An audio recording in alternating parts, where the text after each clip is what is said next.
Halo teman-teman, jumpa lagi dengan saya di video selanjutnya. Di materi kali ini kita akan belajar, kita akan sharing bagaimana caranya membuat calon pembeli kita mau membeli produk kita dengan 5 jurus closing yang sulit untuk ditolak.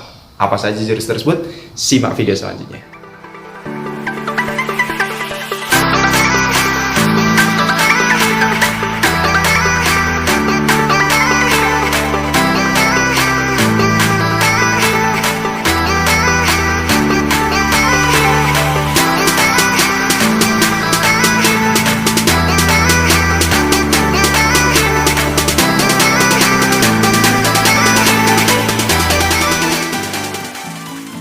Ya, di video sebelumnya kita sudah belajar banyak terkait bagaimana membuat promosi yang menjual. Nah, ingat, setelah kita melakukan promosi, yang tidak kalah penting adalah bagaimana teknik kita supaya orang bisa closing.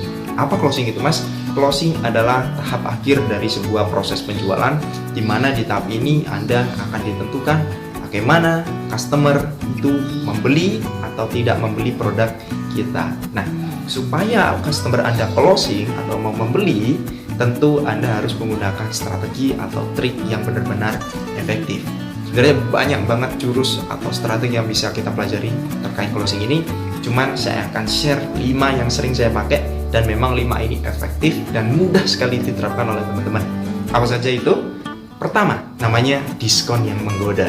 Nah, siapa sih orang yang nggak suka dengan diskon? Kalau kita belanja ke mall, ke retail, pasti hampir di setiap sudut mereka ada kata-kata diskon, ada angka-angka diskon, benar nggak? Ada yang tulisannya 50%, akan 50 plus 20, ada yang diskonnya beli 2 gratis 1, macam-macam ya. Nah, inti dari diskon ini sebenarnya hanyalah permainan angka, seperti itu. Nah, kalau teman-teman bisa memahami produk yang didiskon adalah produk yang harganya sudah di markup atau dinaikkan dulu, baru mereka kurangi dengan kata diskon itu. Jadi sebenarnya diskon hanyalah permainan angka. Contoh, misal Anda ambil produk dengan harga 50.000, harga jualnya sebenarnya adalah 75.000 atau 70.000 lah, gitu ya kan. Nah, ketika Anda ingin menggunakan metode diskon ini, share postingan Anda atau promosi Anda jangan langsung ditulis harga 70.000, tapi di markup dulu, dinaikkan dulu. Seperti itu, misalkan dinaikkan dulu menjadi 140.000. Kemudian kita kasih embel-embel diskon 50%. So, ketika didiskon 50%, tentu harganya tinggal 70.000. Orang melihatnya ini adalah sebuah harga yang berkurang, padahal harganya tetap. Hanya saja di awal kita menaikkan harganya. Itu yang disebut dengan diskon yang menggoda. Semakin besar angka diskonnya, semakin menggoda calon pembelinya. Itu nggak heran di retail besar diskonnya gila-gilaan, minimal 30%, 50%, bahkan 50 plus 20, ada yang plus 20 lagi, bener-bener gila. Padahal itu hanyalah harga yang sudah di markup tinggi dan didiskon dengan angka yang cukup tinggi. So, ketemunya tetap harga jual yang Anda inginkan. Seperti itu ya. Nah, yang kedua adalah produk terbatas. Nah, semua orang pada dasarnya itu tidak ingin kehabisan. Apalagi kalau dia sudah tahu, baca postingannya, baca promosinya, baca judulnya, lihat gambarnya, benar-benar tertarik. Di metode closing, ya, di tahap closing, Anda gunakan jurus produknya ini terbatas. So, ketika mereka tidak segera membeli, ya kan, kalau mereka menunda, mereka tidak akan kebagian alias kehabisan. Maka dari itu Anda bisa terapkan metode ini ketika melakukan sebuah closing. Caranya gimana, Mas, menerapkan? Gampang banget. Anda tinggal bilang aja ke customer, mohon maaf Kak, kebetulan ini stoknya nggak banyak. Kalau Kakak nggak segera ambil, takutnya kehabisan. Karena memang yang tertarik banyak banget. Ya, apalagi ini mendekati momen Lebaran misalkan, dimana calon pembeli itu banyak banget yang nanya, Kakak kalau nggak segera order, kalau menunda, khawatir saya nanti kehabisan. Kalau kehabisan, saya nggak enak karena Kakak yang chat duluan.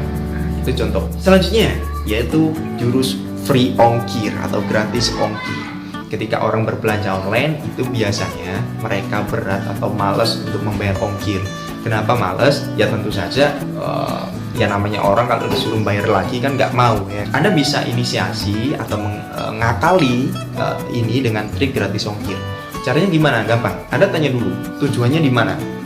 Ya, tujuan pengiriman di mana. Kalau saya setiap kali chatting itu saya cari tahu dulu dia tinggalnya di mana.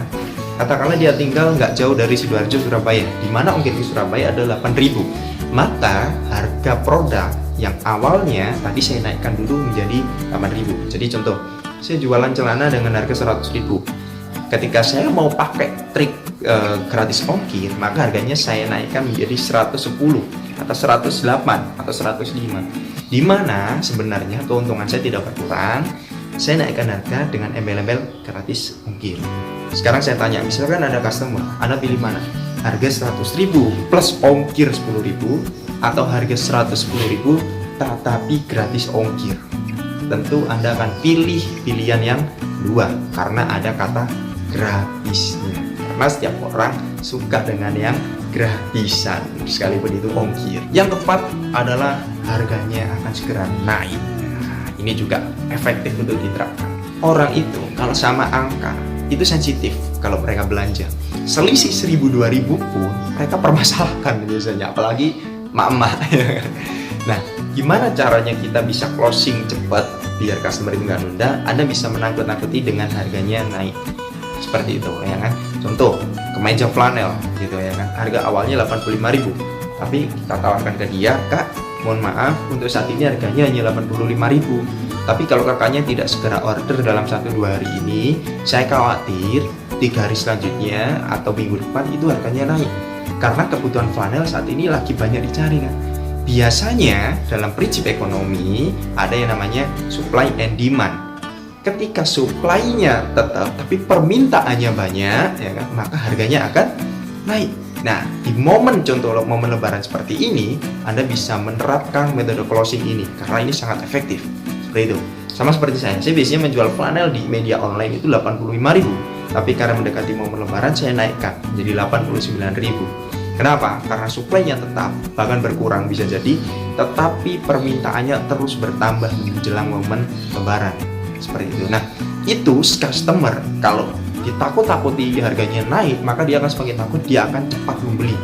Seperti itu. Makanya Anda bisa diterapkan metode ini ketika momen-momen tertentu yang memang permintaan produk fashion lagi banyak dicari. Terapkan metode ini, entah besok atau minggu depan harga naik, pasti dia secepatnya akan membeli. Seperti itu. Nah, yang terakhir yaitu service khusus atau layanan khusus. Tentu orang itu membeli tidak sekedar suka dengan produknya, tapi juga suka dengan pembelinya. Kenapa dia suka dengan pembelinya? Kenapa suka dengan tokonya? Karena ada layanan khusus yang diberikan oleh orang tersebut, oleh seller tersebut, jangan oleh toko tersebut. Contohnya apa? Misalkan, "Kak, kalau misalkan beli di toko kami itu nggak harus transfer dulu. Kakak cukup diam aja di rumah, bisa menggunakan metode cash on delivery atau COD, di mana cukup pilih produk yang diinginkan, produk yang kami proses diantarkan dan kakak bayar setelah produknya sampai." Nah, jadi ada layanan khusus yang disebut dengan COD. Nah, atau misalkan nggak jauh, teman-teman bisa ketemuan atau antar sendiri ke rumahnya kalau mau, seperti itu. Ya, jadi terserah teman-teman mau pakai layanan khususnya apa, service khususnya apa. Intinya orang tidak melulu membeli itu karena kualitas produknya, tapi bisa jadi karena pembelinya, bisa jadi karena tokonya. Kenapa? Karena mereka bisa memberikan service atau pelayanan yang baik. Nah, karena teman-teman jualan medianya secara online, tentu tidak lepas dari yang namanya chatting. Seringkali banyak yang menyepelekan chatting ini. Mereka masih terbiasa dengan kebiasaan lama dibawa ketika jualan. Misalkan awalnya cuek nih anaknya, ketika menghadapi customer tetap aja cuek. Nah, ini yang menyebabkan calon pembeli malas untuk membeli. Ingat, teman-teman harus merubah kebiasaan. Ketika memutuskan untuk menjadi seorang penjual, Anda harus lebih fleksibel, Anda harus lebih luas, Anda harus lebih bisa menyesuaikan dengan calon pembeli Anda. Caranya gimana mas supaya chatting kita berujung closing? Pertama, Anda harus ingat dulu rumusnya adalah yang nanya yang menang. Jadi ketika Anda chatting dengan calon customer, kalau pertanyaannya berhenti di customer, ini kemungkinan besar closingnya sangat kecil. Saya kasih contoh, misalkan ada calon pembeli, mereka cari celana, dia chatting, "Halo mas, celananya ada?" gitu. Anda jawab, "Oh iya ada." Sudah, dijawab lagi, "Harganya berapa?" Anda jawab lagi, "Harganya 100.000." Ketika customer menganggap ini mahal, mereka hanya pasti melihat ya kan, hanya read chat tersebut, tidak dibalas, akhirnya tidak jadi order. Beda dengan misalkan Anda tanya lagi, jadi yang nanya yang menang. Dia tanya, Kak, celananya ada? Anda jawab, oh iya ada kak. Mohon maaf, ini dengan siapa dan dari mana? Tanya kan? Dia jawab, oh saya dengan Budi dari Surabaya. Baik Kak Budi, terima kasih sudah menghubungi kami. Kebetulan celananya tersedia warna hitam, abu-abu, krem, sama mocha. Kira-kira Kak Budi cari yang warna apa? Tanya lagi kan? Dia jawab lagi, oh saya pengen cari yang warna hitam mas gitu. Nah, ada tanya lagi, oke kak, hitamnya ada, kira-kira cari yang ukuran berapa ya? Nah, ada dijawab lagi nih sama si Budi, saya cari yang ukuran 30 misalkan. Anda cek stoknya 30 ada. Jadi alhamdulillah kak, stoknya 30 masih tersedia. Jangan berhenti di situ, tanya lagi, kira-kira ordernya mau ketemuan atau mau dikirim atau mau ke toko? Tawarin lagi misalkan, oh dikirim aja kak. Baik, tanya lagi metode pembayarannya, mau transfer atau mau bayar di tempat? Oh bayar di tempat aja. Nah ini sudah closing ini orang ini. Tinggal kita sodorkan aja format pengisian untuk ordernya. Disuruh isi nama, nomor HP, dan juga alamat secara lengkap. Setelah itu pesanan akan diproses. Seperti itu ya. Jadi ingat rumusnya, yang nanya yang menang. Yang kedua, percakapan itu harus berhenti di kita. Jangan sampai berhenti di customer. Jadi pastikan ujung chatting itu yang terakhir kali chatting adalah kita. Entah berakhir dengan ucapan terima kasih, entah berakhir dengan ucapan siap, baik segera diproses atau apapun. Intinya percakapan usahakan berhenti di kita, jangan di calon pembeli. Selanjutnya, kalau chatting, manfaatkan emoticon senyum dan juga emoticon tangan seperti ini ya.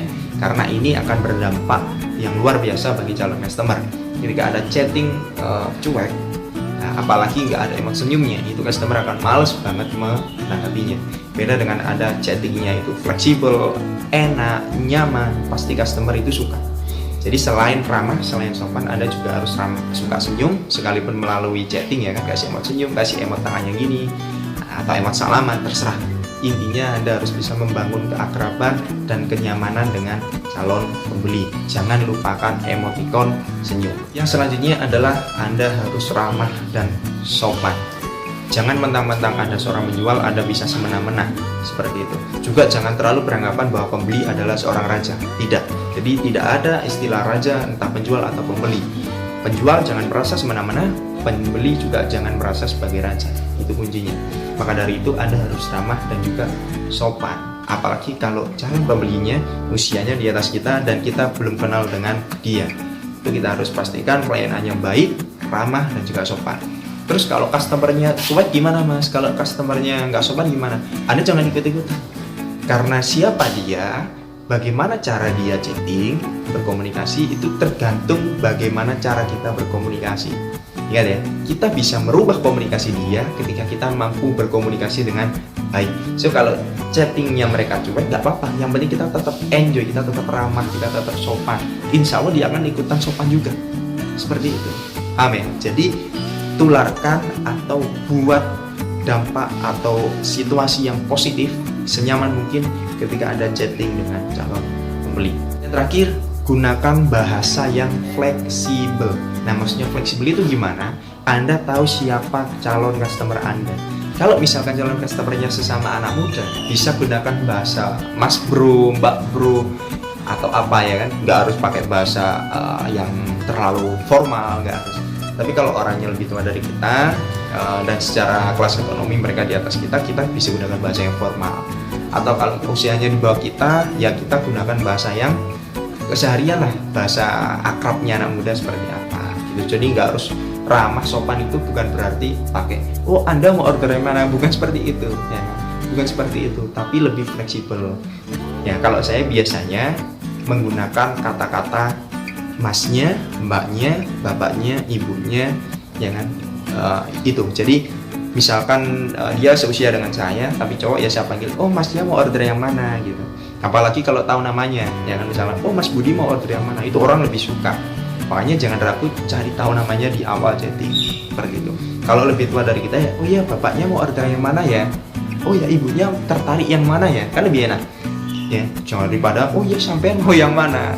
Hindarilah kata-kata sampean, apalagi kamu, apalagi awakmu ya. Bahasa-bahasa yang kurang sopan hindari. Pakai masnya, mbaknya, bapaknya, ibunya. Syukur-syukur teman-teman bisa mengetahui namanya, jadi dipanggil namanya. Nah, selanjutnya ada satu bagian yang satu paket dengan closing. Apa namanya? Yaitu follow up. Follow up itu apa, Mas? Follow up adalah tindak lanjut.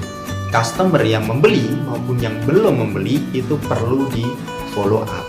Yang belum membeli di follow up supaya order, yang sudah membeli di follow up supaya repeat order. Seperti itu. Makanya sebagai seller yang baik, Anda harus menguasai cara follow up yang baik juga. Bagaimana dan kapan follow up itu dilakukan? Ada rumus 1-7-30. Nah, 1 itu dimaksud 1 hari setelah dia terakhir chatting. Misalkan dia nggak jadi order, 1 hari selanjutnya kita follow up. Halo Kak, selamat pagi, mohon maaf mengganggu waktunya. Saya mau menginfokan bahwa hari ini ada promo program gratis ongkir. Kalau kakaknya mau, bisa diproses sekarang juga. Nah, itu contoh follow up 1 hari selanjutnya. Nah, kalau misalkan dia 1 hari belum order, 1 minggu selanjutnya baru di follow up lagi. Jangan tiap hari di follow up ditanya jadi order enggak, jangan. Jadi 1 minggu selanjutnya dikabari, beda lagi cara ngabarinya. Selamat siang Kak, mohon maaf mengganggu waktunya. Saya mau menginformasikan ini produk yang kakak cari masih ada. Barangkali mau diproses hari ini, ada promo gratis ongkir dari kita. Misalnya nggak jadi order lagi, nggak apa-apa, nggak ada masalah. Di follow up lagi kapan Mas? 1 bulan selanjutnya. Oke, kita tanya lagi, kira-kira masih tertarik nggak untuk order? Seperti itu. Kalau misalnya 1 bulan ditanya sudah nggak ada ketertarikan untuk order, ya udah, jangan di follow up lagi. Paham ya?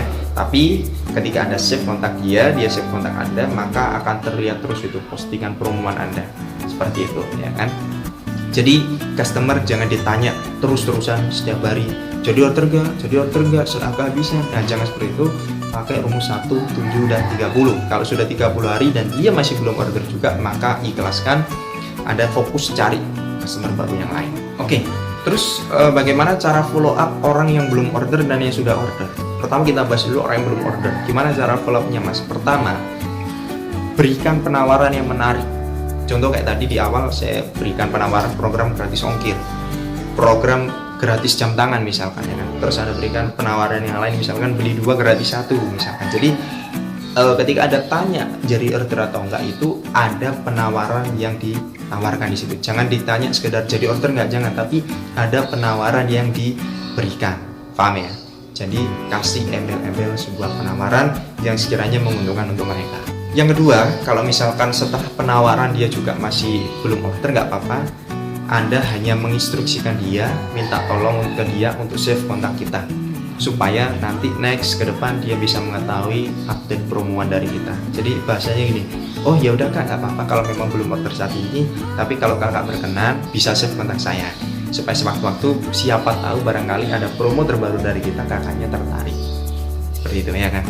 Nah, selanjutnya kalau sudah diminta untuk save kontak, jangan lupa ucapkan terima kasih. Entah dia order atau dia nggak order, tetap diucapkan terima kasih, karena nanti dia akan lebih menghargai kita.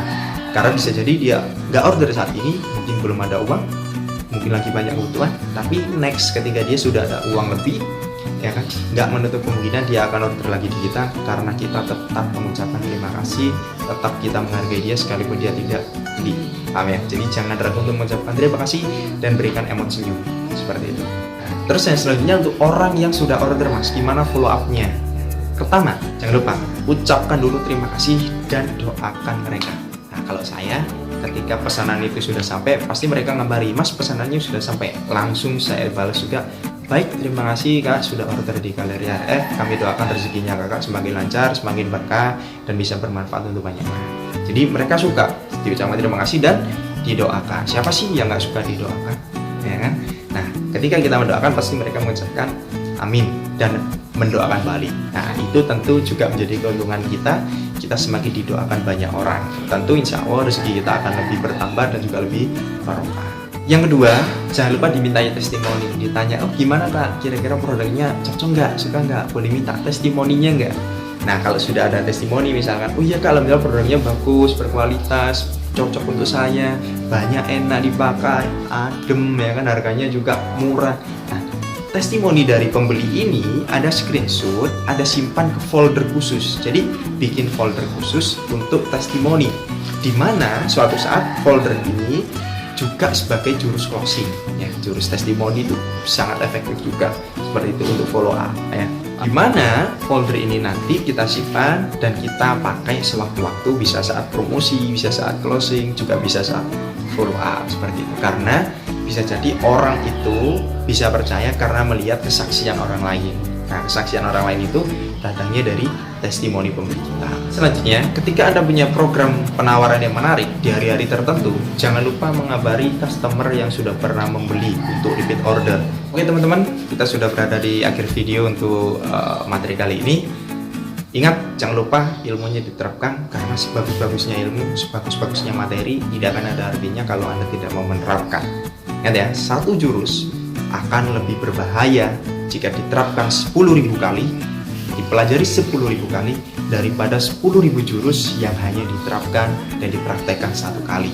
So, Anda tidak perlu mempelajari banyak hal, Anda tidak perlu bingung mencari sesuatu atau strategi yang banyak.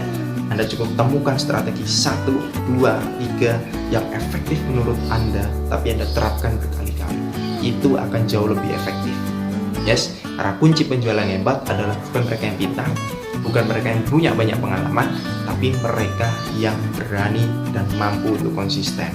So, kalau Anda ingin jadi penjual yang hebat, penjual yang menghasilkan banyak orderan, Anda harus mampu konsisten, Anda harus mampu bertanggung jawab atas diri Anda sendiri. Karena ketika Anda memutuskan menjadi seorang penjual, tidak ada satu orang pun yang bisa mempengaruhi perilaku Anda selain diri Anda sendiri. Terima kasih sudah menyaksikan video ini. Tunggu video selanjutnya dari saya. Semoga bisa bermanfaat. Silahkan diterapkan. Sampai jumpa di video selanjutnya. Pastikan sudah klik tombol subscribe dan juga like. Nyalakan loncengnya. Share video ini ke reseller yang lain. Terima kasih. Wassalamualaikum warahmatullahi wabarakatuh.